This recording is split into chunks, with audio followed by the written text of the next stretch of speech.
In this video, I want to challenge some of the misconceptions and myths associated with making six figures.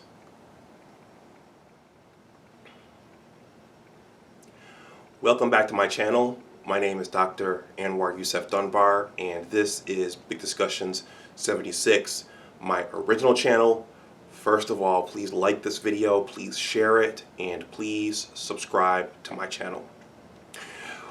Well, I like to say that this channel right now, since I've split off into 3 other channels, this channel is about thinking, and it is in large part about money and finance, thoughts of the day, personal stories, and those kinds of things. And so something that I've been living since I started my federal career, and actually since I earned my PhD back in 2005,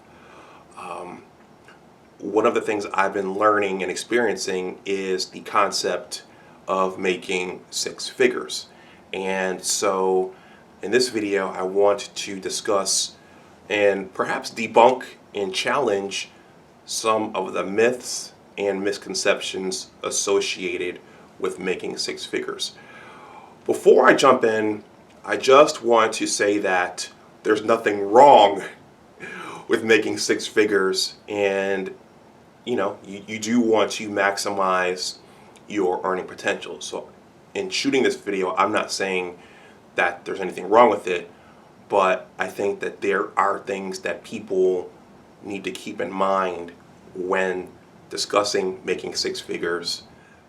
The concept of making six figures right now is a prevalent concept in the YouTube streets, as we call it, particularly in some of the dating channels, especially when talking about the concept of a high-value man.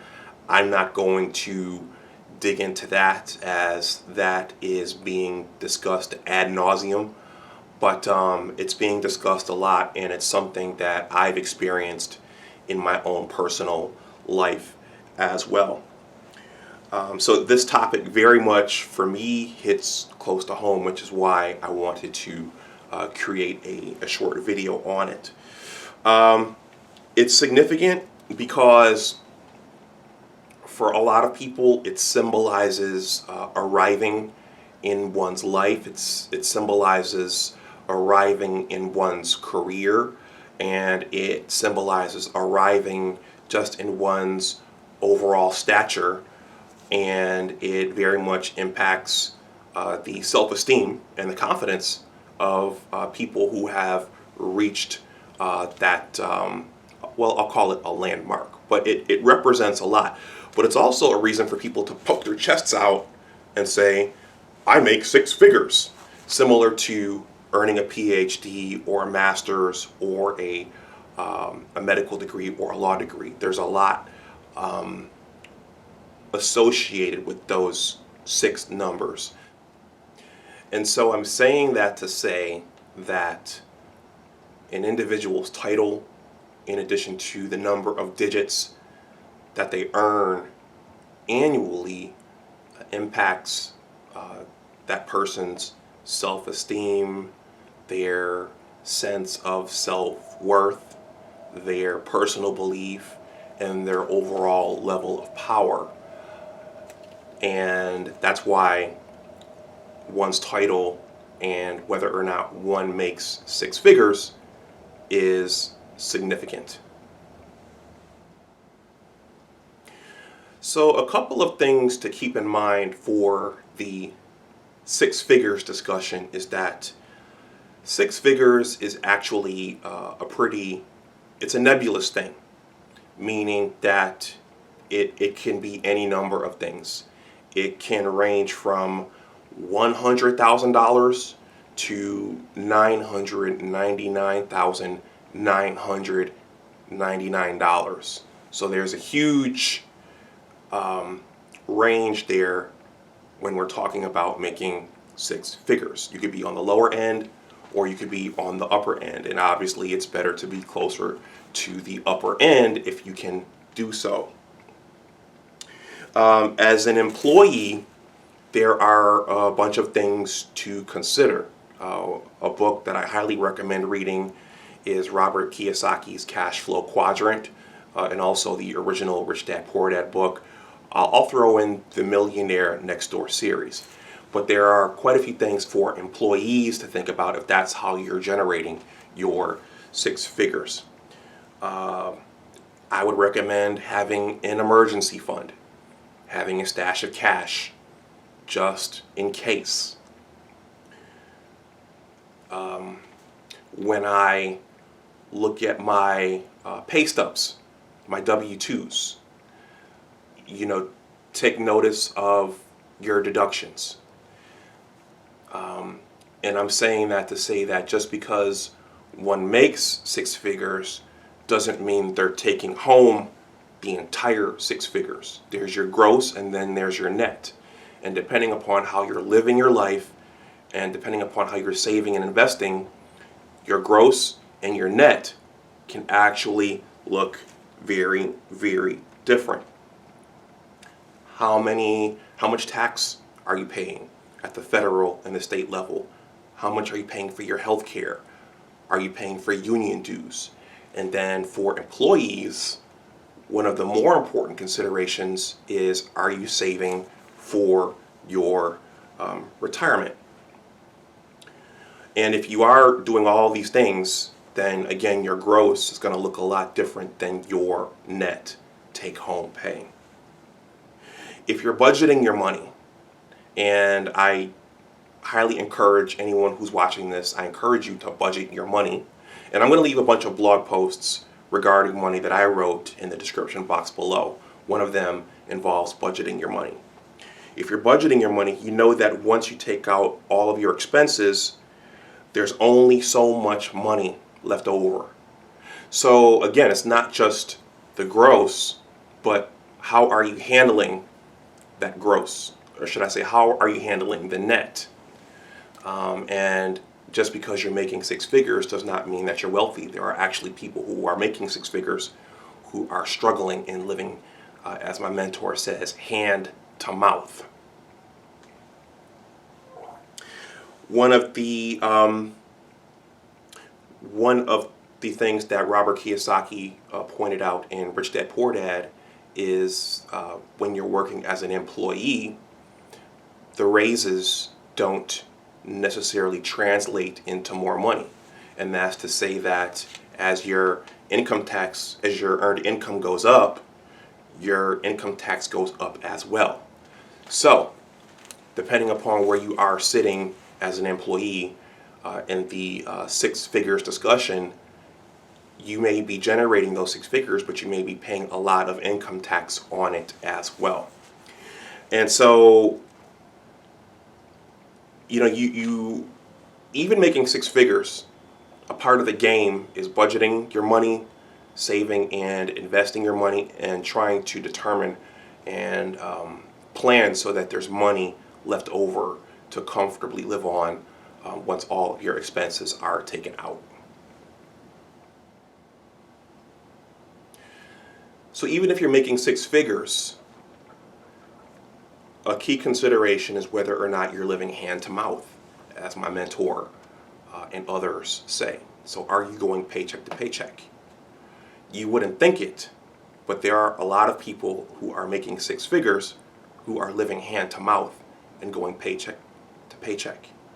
And you cannot look at someone, and you can't look at their doctorate, you can't look at their academic title, you can't look at their position in the federal government, and you can't look at them and know from a distance whether or not they're living hand to mouth. If you spend more and more time with them, eventually you'll see certain things, but you can't look at them based upon their title and their salary. So again, the key is not to live hand to mouth or paycheck to paycheck.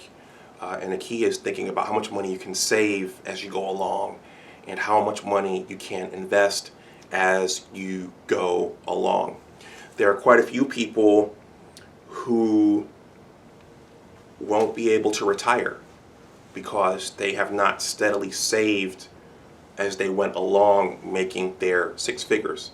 It's surprising to think that that could happen, but there are a lot of people who are overspending and are not being wise and diligent stewards over what they are earning. Another important consideration is, can you leverage those six figures into some sort of business, whether it's a home-based business or getting involved in real estate and those kinds of things. And a key riddle that I've learned about in the many books that I've read, such as Rich Dad Poor Dad, The Millionaire Next Door, and The Richest Man in Babylon, is it's not how much you make, it's how much you keep. That's a simple riddle, but it's a very, very important and profound riddle.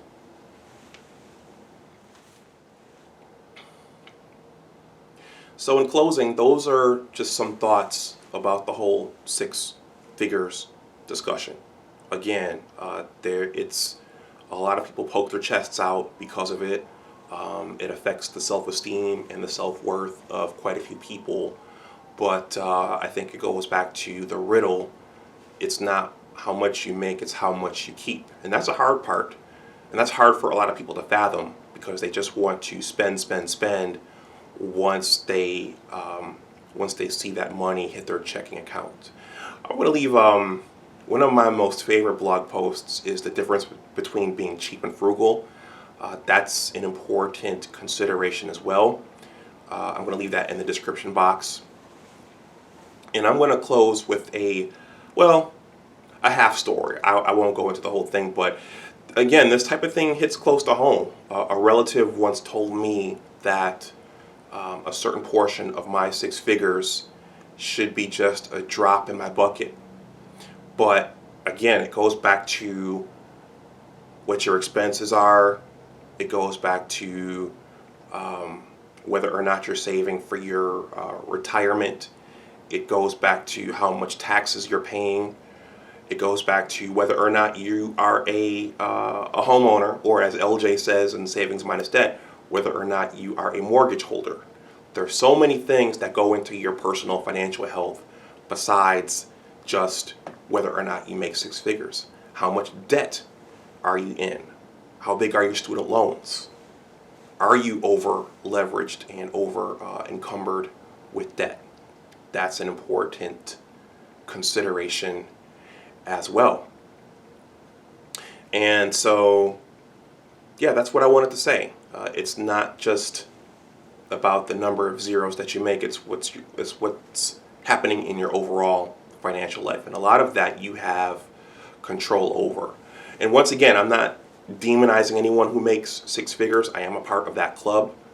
But there are certain assumptions that people make about you and when they hear that a person is making that kind of money. And I just think that people need to keep things in mind when they hear about that, especially friends and relatives,